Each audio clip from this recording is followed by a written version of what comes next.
Hello, शुभ संध्या, संध्या वंदन। Society of career technology एवं जन विकास महासभा द्वारा आयोजित इस जूलॉजी क्लास में आपका पुनः स्वागत है। हम लोग पिछले टर्म पे ब्रेन के बारे में बातचीत कर रहे थे। ब्रेन के साथ साथ जो पूरा सिस्टम है जिसे नर्वस सिस्टम कहते हैं, इस नर्वस सिस्टम में 3 पार्ट हैं। एक तो सेंट्रल नर्वस सिस्टम जो बिल्कुल बीच में रहता है, सेंटर में रहता है, जिसके 2 पार्ट हैं। एक तो ब्रेन और दूसरा ये जो स्पाइनल कॉर्ड है जो वर्टिब्रल कॉलम के बीच में से होकर के जाता है। और अब ब्रेन में भी 3 पार्ट हो जाते हैं।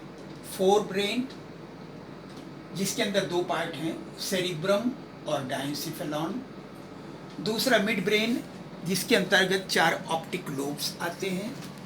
और तीसरा हाइंड ब्रेन जिसके अंतर्गत 3 पार्ट्स हैं, cerebellum, pons and medulla oblongata. इसके बाद दूसरा सिस्टम है peripheral nervous system. Peripheral nervous system में ब्रेन और स्पाइनल कॉर्ड से निकलने वाली जो नर्व्स होती हैं जो विभिन्न अंगों को जाती हैं, तो उन्हें पेरिफेरल नर्वस सिस्टम कहते हैं। इन्हें भी 2 भागों में बांटा गया है, 2 डिविजन्स में। एक तो somatic nervous system. Somatic nervous system जिसके अंतर्गत 2 पार्ट हैं, ब्रेन से निकलने वाले क्रेनियल नर्व्स, इसके 12 पेयर्स होते हैं। और स्पाइनल कॉर्ड, इससे निकलने वाले 31 पेयर्स होते हैं। इसके बाद एक और सिस्टम है ऑटोनॉमिक नर्वस सिस्टम।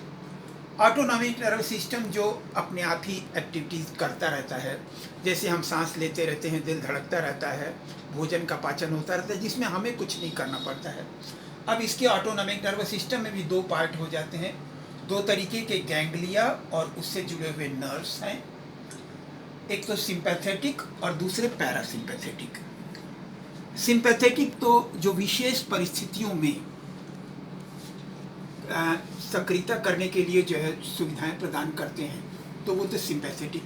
लेकिन उसके बाद इमरजेंसी की कंडीशन से फिर से वापस अपने पोजीशन में लाने के लिए पैरासिम्पैथेटिक। तो कुछ हद तक तो कई मामलों में ये सिंपैथेटिक और पैरासिम्पैथेटिक एक दूसरे के अपोजिट एक्ट करती हैं, लेकिन कुछ मामलों में सिमिलर भी एक्ट करती हैं। अब पहले एनिमल्स 4 पैर वाले थे, तो 4 पैर वाले थे, इस तरीके से इरेक्ट पॉस्चर होता था, उनमें ब्रेन भी लंबा सा होता था। लेकिन फिर जब मनुष्य 2 पैरों पे चलने लगा और ये 2 हाथ फ्री हो गए, तो ब्रेन का शेप भी चेंज हो गया, इस तरीके से हो गया, जिसमें अधिकांश हिस्सा तो जो सेरिब्रम हो गया और उसके बाद ब्रेन स्टेम उसके नीचे इस तरीके से। जैसे कि यहाँ पे आप देखें कि अधिकांश हिस्सा जो है ये तो ब्रेन का सेरिब्रम है, यहाँ से लेकर के यहाँ तक, और इसके ये जितना भी सोचना विचारना है, थिंकिंग है, ये सब हमारे इस सेरिब्रम के कारण होता है। इसके नीचे की तरफ स्मॉल ब्रेन, ये सेरिबेलम होता है। सेरिबेलम का काम ये है कि चलते समय या दौड़ते समय या तैरते समय या उड़ते समय हमारे शरीर के विभिन्न मसल्स के बीच में संतुलन स्थापित करने का काम करते हैं। और यदि ये ठीक से ना काम करें तो हम लड़खड़ा जाते हैं। जैसे कि कभी कभी कुछ लोग दारू के नशे में लड़खड़ाने लगते हैं, उनके सेरिबेलम का कंट्रोल कम हो जाता है। तो और इसके बाद जो ब्रेन स्टेम है, जिसमें ऊपर एक हिस्सा है जिसको कहते हैं पॉन्स, और उसके नीचे है मेडुला ऑब्लोंगेटा। एक और बात, ब्रेन में ब्लड सीधे सीधे नहीं जाता, बाकी सारे अंगों में तो ब्लड सीधे जाता है और ब्लड कैपिलरीज हो जाती हैं और सभी अंगों को ये न्यूट्रिशन प्रोवाइड करते हैं, ऑक्सीजन प्रोवाइड करते हैं। लेकिन ब्रेन में चीज़ों का कंसंट्रेशन थोड़ा बहुत घटता बढ़ता रहता है, और नॉर्मल ब्लड में। और ब्रेन में हमें ऐसी सप्लाई होनी चाहिए कि जिसमें चीज़ों का कंसंट्रेशन कम से कम फ्लक्चुएट करे। तो इसके लिए 2 फिल्टर्स हैं ब्रेन की सरफेस पर, जिन्हें कोराइड प्लेक्सस कहते हैं। ब्लड कैपिलरीज का जाल है, छन्नी की तरह से हो जाता है। एक तो डायनसिफेलॉन के डॉर्सल सरफेस पर होता है, जिसे एंटीरियर कोराइड प्लेक्सस कहते हैं। तो वहाँ से छन करके ब्लड का कुछ ही हिस्सा अंदर जाता है, जिसे कहते हैं सेरिब्रो स्पाइनल फ्लूइड। और ये सेरिब्रो स्पाइनल फ्लूइड ब्रेन के पूरे हिस्से में सर्कुलेट करता है बीच की जो कैनाल है उसमें भी सर्कुलेट करता है, ब्रेन के बाहरी सरफेस पर भी सर्कुलेट करता है। और फिर एक और छन्नी है मेडुला ऑब्लोंगेटा के डॉर्सल सरफेस पर, जिसे कहते हैं पोस्टीरियर कोरैड प्लेक्सस। तो पोस्टीरियर कोरैड प्लेक्सस से फिर वो फिल्टर होकर के सेरिब्रोस्पाइनल फ्लूइड ब्लड के संपर्क में आ जाता है। एक बार अब चीज़ ये आप पूछेंगे कि ब्रेन और स्पाइनल कार्ड दोनों सेंट्रल नर्वस सिस्टम का पार्ट है, तो इसमें फ़र्क क्या है? फ़र्क ये है कि इस दोनों में वैसे ही उसके स्ट्रक्चरल और फंक्शनल यूनिट नर्व सेल्स या न्यूरॉन्स होते हैं, जिसमें सेल बॉडी या साइटॉन होता है, लंबा सा एक्सॉन होता है, एक्सॉन के ऊपर सिल्वर कलर का माइलिन शीथ होता है। तो जैसे ब्रेन के हिस्से में क्या होता है कि नर्व सेल्स जो भी होते हैं न्यूरॉन्स, उसके सेल बॉडी किनारे की तरफ रहते हैं, इसलिए इस हिस्से को ग्रे मैटर कहते हैं।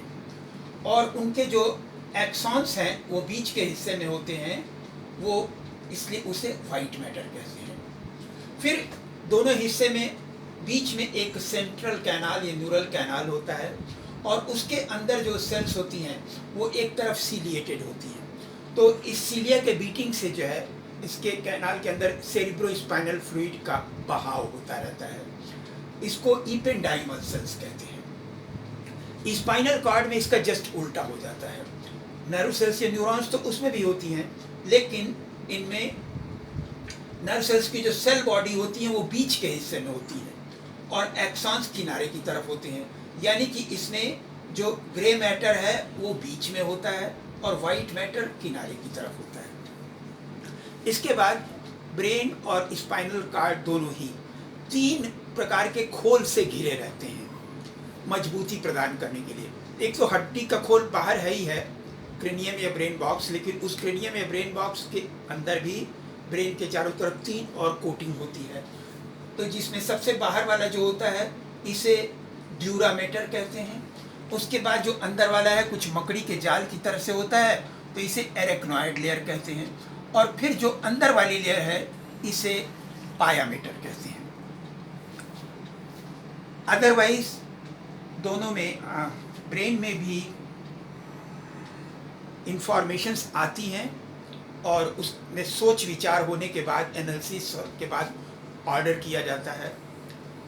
स्पाइनल कार्ड में ज़्यादातर ऐसा होता है कि संदेश आया और उस संदेश के बाद तुरंत प्रतिक्रिया की गई।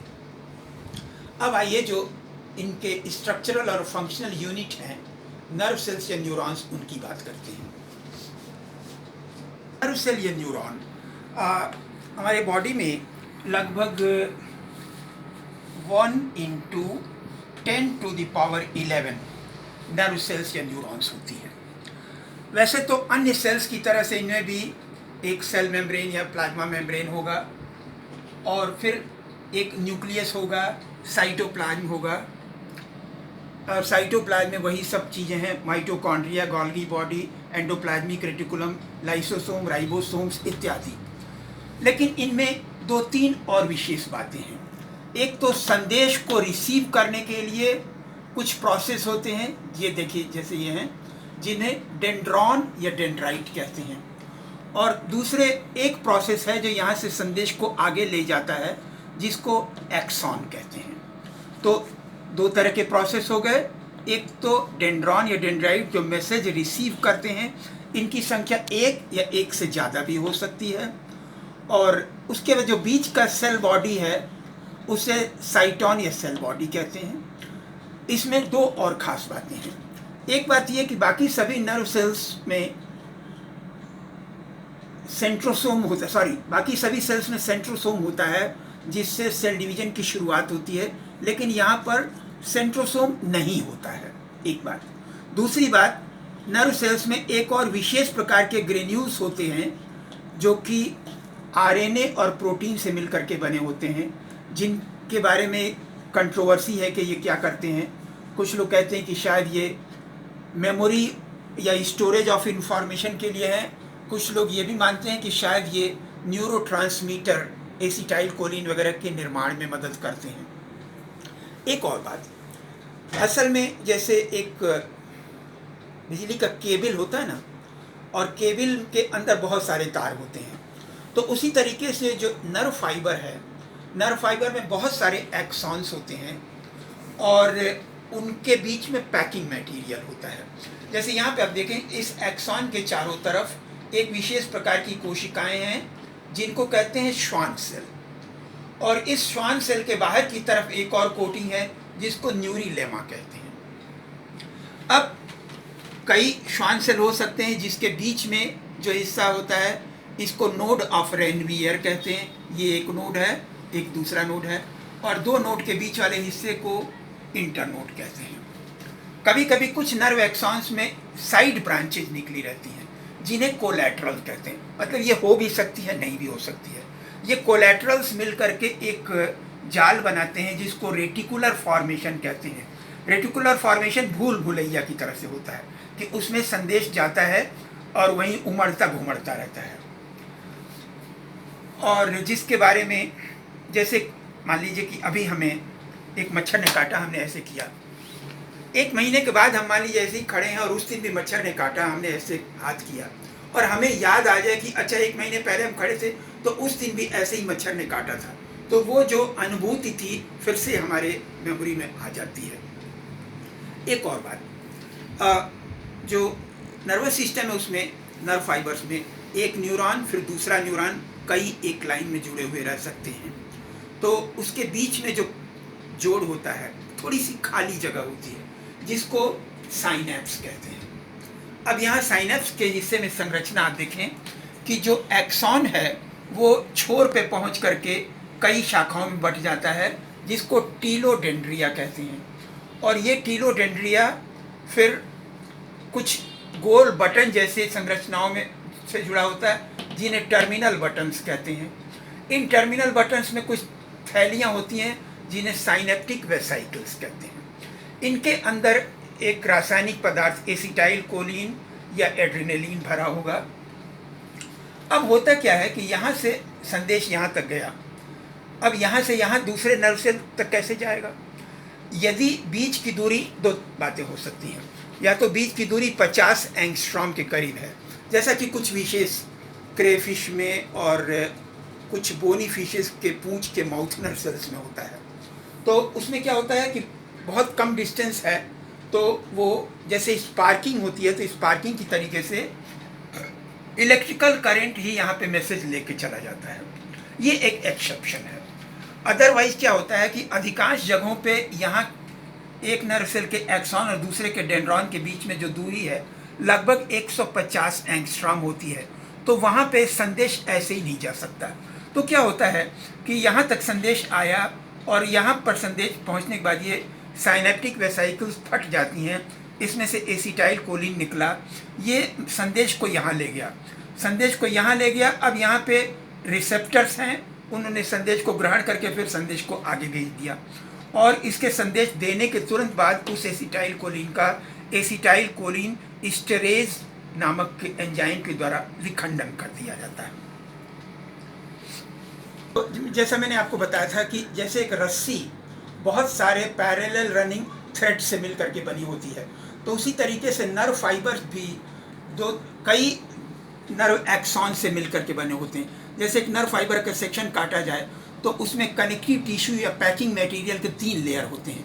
एक जो बाहरी पैकिंग है इसको कहते हैं एपीन्यूरियम, उसके बाद बीच में जो पैकिंग मटेरियल है उसको पेरीन्यूरियम कहते हैं, फिर कुछ बंडल गट्ठर की तरह से होता है तो इसे बंडल या फैसिकल कहते हैं, और इस बंडल या फैसिकल में जो कोट के अंदर फिर 4, 5, 6 एक्सॉन्स होते हैं।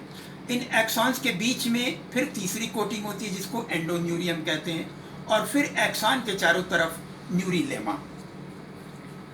अब ये तो हुआ फंक्शन की बात करें। एक लंबे समय तक वैज्ञानिक गण ये सोचते थे कि शायद हमारे नर्व फाइबर से ब्रेन तक जो संदेश जाता है बिजली की धारा की तरह से होता है, लेकिन उसकी जांच नहीं हो पा रही थी क्योंकि उसके लिए उपकरण नहीं थे। सन 1951 में बर्नार्ड काट्ज और हेल्महोल्ट्ज 3-4 वैज्ञानिकों के समूह ने कुछ प्रयोग किए, और उस प्रयोग से सिद्ध हुआ कि वास्तव में संदेशों के आवागमन में इलेक्ट्रिकल करंट बनता है।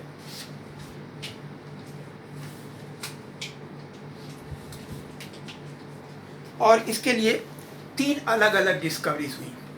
पहली बात तो ये कि जो नॉर्मल एक्सॉन है उसकी थिकनेस 0.1 से लेकर के 10 माइक्रोन तक होती है। इस पे एक्सपेरिमेंट करना ज़रा मुश्किल है, लेकिन समुद्र में पाए जाने वाले ऑक्टोपस के ग्रुप का एक एनिमल है लोलिगो या स्क्विड। स्क्विड में जो एक्सॉन होते हैं उसका डायमीटर 1500 माइक्रोन होता है। तो शुरू में नर्वस सिस्टम के फंक्शनिंग के बारे में जो भी प्रयोग किए जाते थे स्क्विड जॉइंट एक्सॉन के द्वारा किए जाते थे। दूसरी बात, जैसा कि आप सर्किट में आपके घर में बिजली आ रही है कि नहीं आ रही है तो क्या करते हैं, आप टेस्टर लगाते हैं और टेस्टर का बल्ब जलने लगता है तो तब पता चलता है कि यहाँ करंट आ रहा है। यहाँ पर इसमें जब नर्व एक्सॉन की थिकनेस इतनी कम है तो टेस्टर भी तो बहुत पतला होना चाहिए।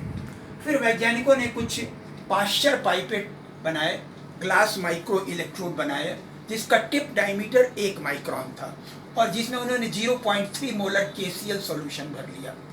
फिर असल में नर्वस सिस्टम के अंदर जो भी इलेक्ट्रिकल करंट बनता है वो मिली वोल्ट के लेवल का होता है।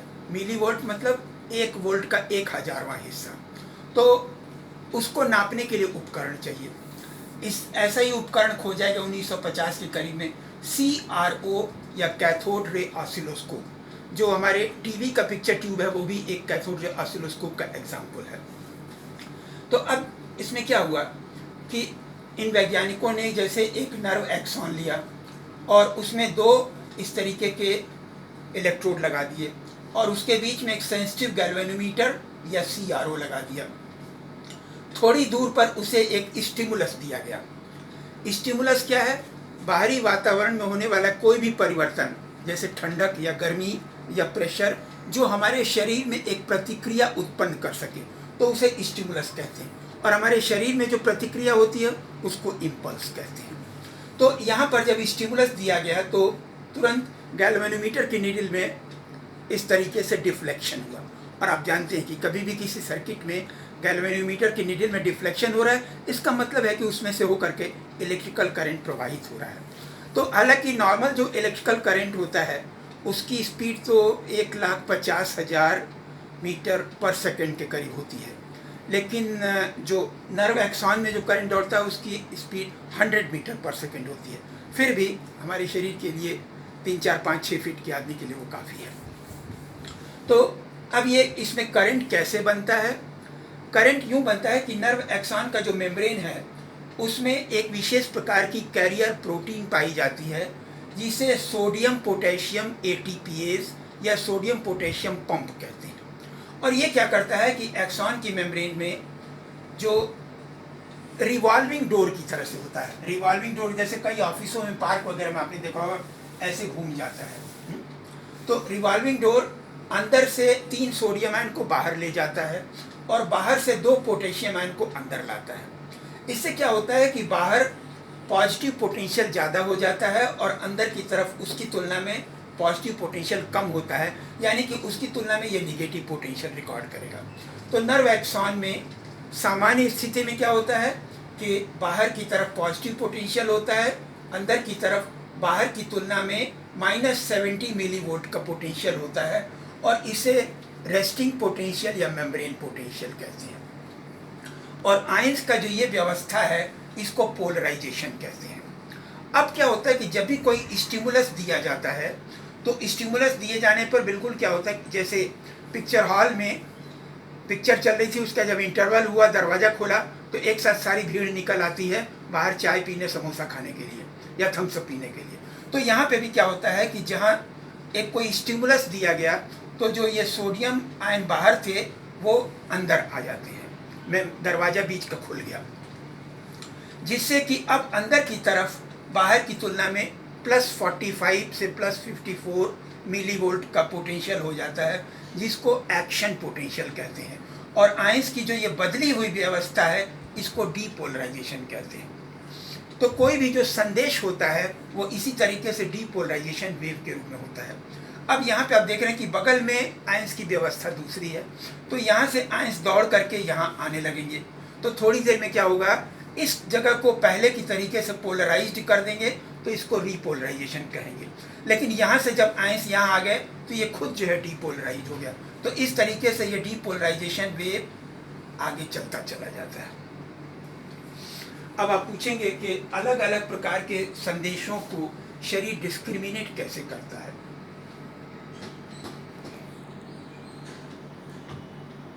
इसके लिए हमारे शरीर में अलग अलग प्रकार की अनुभूतियों को ग्रहण करने के लिए विशेष प्रकार की कोशिकाएं होती हैं, चाहे नर्व सेल हों, चाहे एपिथेलियल सेल्स हों या हेयर्स हों, नर्व फाइबर्स हों, तो जो कि विशेष प्रकार की अनुभूति के लिए ही सेंसिटिव होते हैं। जैसे हमारे शरीर पे, स्किन पे, त्वचा में ठंडी चीज़ को अनुभव करने के लिए अलग रिसेप्टर्स होंगे, गर्म चीज़ को अनुभव करने के लिए अलग रिसेप्टर होंगे। तो कोई ठंडी चीज़ संपर्क में आई तो उसको ग्रहण करने के लिए जो रिसेप्टर हैं वही फिर मैसेज बनाएंगे और संदेश को आगे भेजेंगे ब्रेन तक। और फिर कुछ ऐसे भी ऑर्गन्स हैं जो कि फिर ब्रेन से आने वाले मैसेज को रीड करते हैं, तो ऐसे रिसेप्टर को इफेक्टर कहते हैं। इसके बाद जब साइनेप्स पे पहुंचता है तो जैसा मैंने आपको बताया कि वो नॉर्मल कंडीशन में तो synaptic vesicles acetyl choline liberate करते हैं, वो मैसेज भेज देता है अगले नर्व सेल के डेंड्रॉन के मेम्ब्रेन पर उपस्थित रिसेप्टर को। रिसेप्टर फिर संदेश आगे भेजता है, जैसे कि ट्रांसफार्मर बिजली घर से आने वाले बिजली को फिर से उसके वोल्टेज को ठीक करके फिर आगे भेज देता है।